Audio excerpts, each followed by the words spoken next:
এ bullet, ভাই বসে থাকলো, স্যার কথা বল আর বাইরে একটু পানি এনে দে।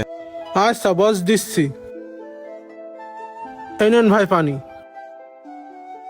না, এদের তো ভাব লক্ষণ ভালো ঠেকতেছে না। এই পানির মধ্যে আবার কিছু মিশই দিনি তো? আরে কি ব্যাপার ভাই, পানি হাতে নিয়ে এত কি চিন্তা করতেছেন? পানিতে কোনো কিছু মিশাইছে কিনা আপনার অত চিন্তা করার দরকার নেই, ওতে কোনো কিছু মিশানো নেই। হ্যাঁ বুলেট, বাইরে মনে হয় সন্ধ্যা হচ্ছে, পানিটা তুই একটু খাই চেক করে দে। আচ্ছা ঠিক আছে বস, ভাই দেন। না ঠিক আছে ভাই, আমি খাচ্ছি। খাবো পানিটা, যদি আবার কিছু হয়ে যায় দেখি আল্লাহর নামে খাইয়ে ফেলি।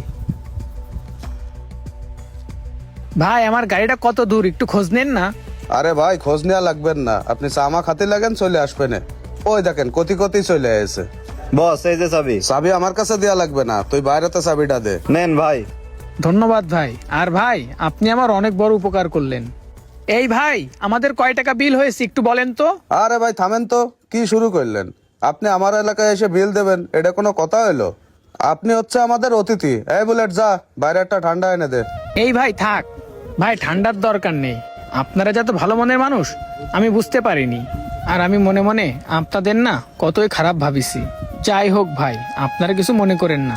আমার ওই বন্ধু ফোন দিয়ে বলেছিল আপনাদের এই এলাকাটা নাকি অনেক খারাপ, সেই জন্যই ভাই আপনাদের নিয়ে অনেক খারাপ চিন্তা করেছি। আরে না ভাই থাক, আমরা কোনো কিছু মনে করিনি। আসলে সত্যি কথা বলতে কি, একটা এলাকার তো আর সব লোক খারাপ হয় না। একটা এলাকার ভিতরে হয়তো সামান্য কিছু খারাপ লোক থাকে, যারা অনেক ধরনের খারাপ কর্মকাণ্ড করে, যার কারণে পুরো এলাকাটার বদনাম হয়। কিন্তু প্রত্যেকটা এলাকায় যেমন খারাপ মানুষ আছে, ঠিক তেমনই ভাবে ভালো মানুষও আছে। তাই ওই খারাপ মানুষগুলোর কারণে ভালো মানুষের বদনাম হয়ে যায়, যার কারণে আমাদের এই এলাকার নামে একটা দুর্নাম ছড়াই গেছে। এই জন্য সবাই আমাদের এই এলাকারে খারাপ ভাবে, কিন্তু প্রকৃতপক্ষে আমাদের এলাকাটা অতটাও খারাপ না। তাছাড়া আমাদের এই এলাকায় অনেক ভালো লোক আছে, যারা মানুষের বিপদে আপদে সবসময়ের জন্য উপকার করার চেষ্টা করে। তাই একটা কথা বলি ভাই, কোনো কিছু সম্পর্কে সম্পূর্ণরূপে না জেনে একটা খারাপ ধারণা করা ঠিক না, কারণ প্রত্যেকটা এলাকায় ভালো খারাপ মিলায়ে কিন্তু মানুষের বসবাস। হ্যাঁ ভাই, আপনি ঠিক কথা বলেছেন। প্রত্যেক এলাকায় ভালো মন্দ দুই ধরনের লোকই থাকে, কিন্তু কয়েকটা খারাপ মানুষের কারণে পুরো এলাকাটারই বদনাম হয়। ভাই আজকে আমি একটু ব্যস্ত আছি, অন্য একদিন এসে আপনাদের সাথে আড্ডা দিব। তাহলে এখন আমি আসি। আচ্ছা ভাই, আবার আসবেন।